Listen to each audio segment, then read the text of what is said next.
friends, Assalamu alaikum wa rahmatullahi wa barakatuh. This is ARIYANIMRUL and welcome back to Tech Science Institute ITর আরও একটি এপিসোডে আপনাদের স্বাগতম।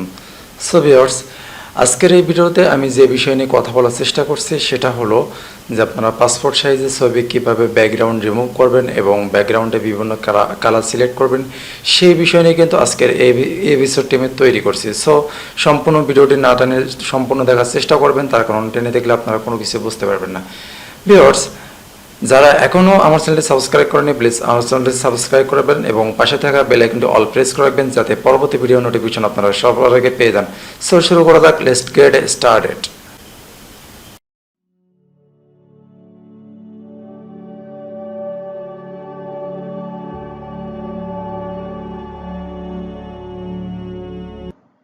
Friends, welcome back to my screen. আমরা সরাসরি চলে আসলাম কম্পিউটার স্ক্রিনে। সো আমাদের সর্বপ্রথম কাজ হবে যে প্রথমে একটা আমাদের ছবি সিলেক্ট করতে হবে। সো দেন আজকে আমরা এই ভিডিওতে যে বিষয় নিয়ে কথা বলছি সেটা হলো যে আমরা কিভাবে পাসপোর্ট সাইজের ছবি তৈরি করব এবং ছবির পিছনে ব্যাকগ্রাউন্ডটা রিমুভ করব এবং বিভিন্ন কালার সিলেক্ট করব। সো ভিডিওটি না টেনে সম্পূর্ণ দেখার চেষ্টা করবেন, তার কারণ টেনে দেখলে আপনারা কোনো কিছু বুঝতে পারবেন না। ভিউয়ার্স, একটু খেয়াল করে দেখবেন, আমরা এই ছবিটি আমরা পাসপোর্ট সাইজ সিলেক্ট করব এবং এর পিছনে ব্যাকগ্রাউন্ড রিমুভ করব এবং বিভিন্ন কালার সিলেক্ট করব। সো সর্বপ্রথম আমাদেরকে যেতে হবে, ও হ্যাঁ তার আগে একটা কথা বলে রাখি যে আমরা কিন্তু কাজ করব অ্যাডোবি ফটোশপ 7। সো এখানে ফটোশপ 7 আমি চলে গেলাম, এটাকে ধরবো, ধরার পরে আমি এখানে টান দিব, দেওয়ার পরে ফটোশপে চলে আসলাম। সো আপনারা আরো আরেকভাবে নিতে পারবেন, এখানে ডবল ক্লিক করবেন, ডবল ক্লিক করার পরে এখান থেকে আপনারা ছবিটা সিলেক্ট করে নিতে পারবেন।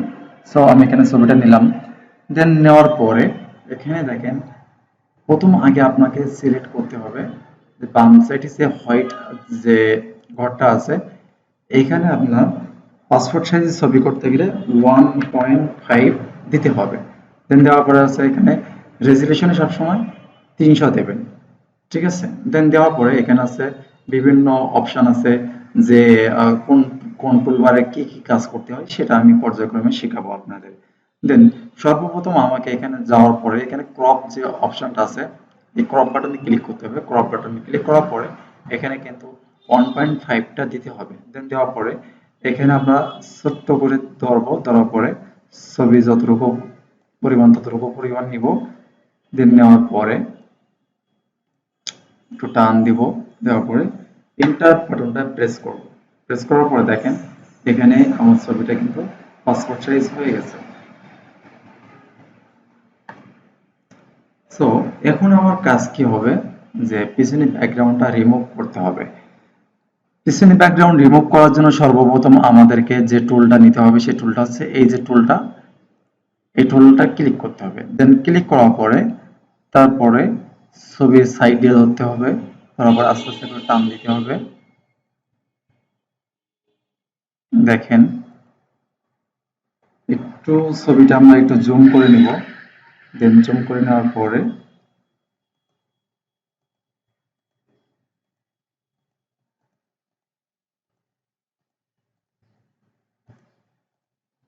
একটু ওয়েট করবে।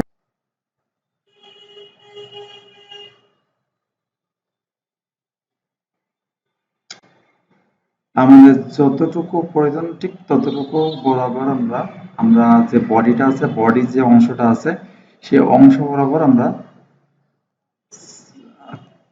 সিলেক্ট করে নিব। দেন সিলেক্ট করার পরে দেখেন এখানে কিন্তু আমার পুরো বডিটা কিন্তু আমার মার্ক করা হয়ে গেছে। সো এখান থেকে এবার কি করতে হবে, এভাবে টান দিবেন, টান দেওয়ার পরে এসে যেখান থেকে আমরা শুরু করছিলাম ঠিক সেখানটা আবার চাপ দিতে হবে। দেওয়ার পরে দেখেন এখানে কিন্তু একটা ফিনিশিং চলে আসছে। এখন আসার পরে মাউসের এখন আমরা রাইট বাটনটা ক্লিক করব। রাইট বাটনটা ক্লিক করার পরে দেখেন এখানে ম্যাক্স সিলেকশন যে অপশনটা আছে এই ম্যাক্স সিলেকশন অপশনে আমাদের ক্লিক করতে হবে। দেন ক্লিক করার পরে এখানে দেখেন যে ওকে যে বাটনটা, ওকে বাটনটা ক্লিক করতে হবে। ক্লিক করার পরে দেখেন এখানে কিন্তু আমার মার্ক অলরেডি হয়ে গেছে। সো এখন আমাদের কি করতে হবে, সাপোজ মনে করেন আমি পিছনে ব্যাকগ্রাউন্ডটা হোয়াইট করব। হোয়াইট করার জন্য আমার কি করতে হবে, যে ব্রাশটা নিতে হবে। এই ব্রাশ টুলে ক্লিক করলাম, ব্রাশ টুলে ক্লিক করার পরে এখানে দেখেন টান দিব, দেওয়ার পরে এখানে কিন্তু দেখেন ঝাপসা ঝাপসা আসতেছে। সো আমাকে কিন্তু আরো আরেকটা অপশন সিলেক্ট করতে হবে। এখানে ব্রাশ টুলে ক্লিক করার পরে এখানে মাউসের রাইট বাটনটা ক্লিক করার পরে তারপর আছে পেন্সিল টুলটা এখানে করতে হবে, সিলেক্ট করে নিতে হবে। পেন্সিল টুলটা সিলেক্ট করলে কি হবে, তাহলে আমার প্রপারলি ডিপলি যেটা সেটা কিন্তু আমার সিলেকশন হয়ে যাবে ব্যাকগ্রাউন্ডটা। সো ভিউয়ার্স দেখেন এখানে কিন্তু আমরা প্রপারলি আমরা ব্যাকগ্রাউন্ডটা কিন্তু হোয়াইট করে ফেললাম। সো এবার আমরা যদি ব্লু করতে চাই তাহলে ব্লু কালারটা কিভাবে নিয়ে আসবো, এটা হচ্ছে এটা বোঝার বিষয়। সো আমরা এখানে ক্লিক করব, এই যে এটা এখানে ক্লিক করার পরে দেখেন এখানে কিন্তু আরো অনেকগুলো রঙের অপশন আছে। সো এখানে যে কালারটা আমরা ইউজ করবো সেই কালারটা এখানে আমরা চাপ দিব। সাপোজ দেন মনে করেন আমি এখানে ব্লু কালারটা সিলেক্ট করব। ব্লু কালার এখানে সিলেক্ট করলাম, করার পরে ওকে বাটনে ক্লিক করলাম। দেন ওকে বাটনে ক্লিক করার পরে দেখেন এখানে কিন্তু আমার ব্যাকগ্রাউন্ডটা কিন্তু ব্লু কালার হয়ে গেছে। সো আমরা যদি টিয়া কালারটা নেই, গ্রিন কালারটা নেওয়ার ক্ষেত্রেও সেম একই প্রসেস, একই। সো এইভাবে হচ্ছে আমাদের সিলেক্ট করতে হবে। সো তারপরে এখানে আছে এই বাম সাইডে যে অপশনটা, অপশনে ক্লিক করার পরে আবারও আমরা মাউসের লেফট বাটন ক্লিক করার পরে ছবির উপরে ছেড়ে দেবো, দেওয়ার পরে দেখেন এখানে ছবিটা কিন্তু আমার হয়ে গেছে। সো আমরা এখানে প্রিন্ট দেওয়ার ক্ষেত্রে কি করব, প্রিন্ট দেওয়ার ক্ষেত্রে আমাদেরকে আরো একটা নতুন পেজ নিতে হবে। সো এখানে কিবোর্ডে কন্ট্রোল এন প্রেস করতে হবে, করার পরে এখানে দেখেন পেজ সাইজ, এখানে আমরা A4টা সিলেক্ট করে নিলাম, নেওয়ার পরে এখানে ওকে বাটনে ক্লিক করলাম। দেন ওকে বাটনে ক্লিক করার পরে এখানে দেখেন আমাদের কিন্তু A4 সাইজ পেপার চলে আসলো। সো এখানে আমাদের ছবিটা এখন এই পেপারে নিয়ে আসতে হবে কিভাবে, সেটা হচ্ছে আপনার এখানে যে অপশনটা, যে টুলটা, সেই টুলটা এখানে ক্লিক করতে হবে, মুভ টুল। এই টুলটার নাম হচ্ছে মুভ টুল। এই মুভ টুলে ক্লিক করার পরে এখানে আমরা ছবির উপরে ধরবো, ছবির উপরে ধরে মাউসের লেফট বাটনটা চেপে ধরে আমরা এই পেপারের উপর নিয়ে আসবো। নিয়ে আসার পরে দেখেন এখানে কিন্তু আমার ছবি চলে আসছে।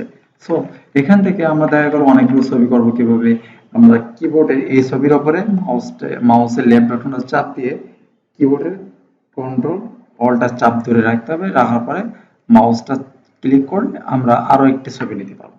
এভাবে আমরা পর্যায়ক্রমে যতগুলো ছবি ইচ্ছা আমরা নিতে পারবো। পর্যায়ক্রমে আমরা যতগুলো ছবি, সেই ছবিগুলো আমরা নিতে পারবো। দেন দেখা গেল এটা পাসপোর্ট সাইজ হলো। আমরা যদি স্ট্যাম্প সাইজ নিতে যাই তাহলে স্ট্যাম্প সাইজের এটা আমরা আমাদের সিলেক্ট করতে হবে। আবারও আমাদের ক্রপ টুলে যেতে হবে। ক্রপ টুলে যাওয়ার পরে এখানে যে হোয়াইট বাটন যেটা আছে এখানে আমরা 0.9 দিব। দেন 0.9 দেওয়ার পরে এখানে আবারও এন্টার প্রেস করবো, করার পরে আমার কিন্তু স্ট্যাম্প সাইজ পেয়ে যাচ্ছে। দেখেন আমার কিন্তু স্ট্যাম্প সাইজ কিন্তু ছবি হয়ে গেছে। সো ভিউয়ার্স এখন আমাদের 2x2 যদি ছবি করতে যাই, দেখা গেলো ভিসার ক্ষেত্রে 2x2 ছবি লাগে।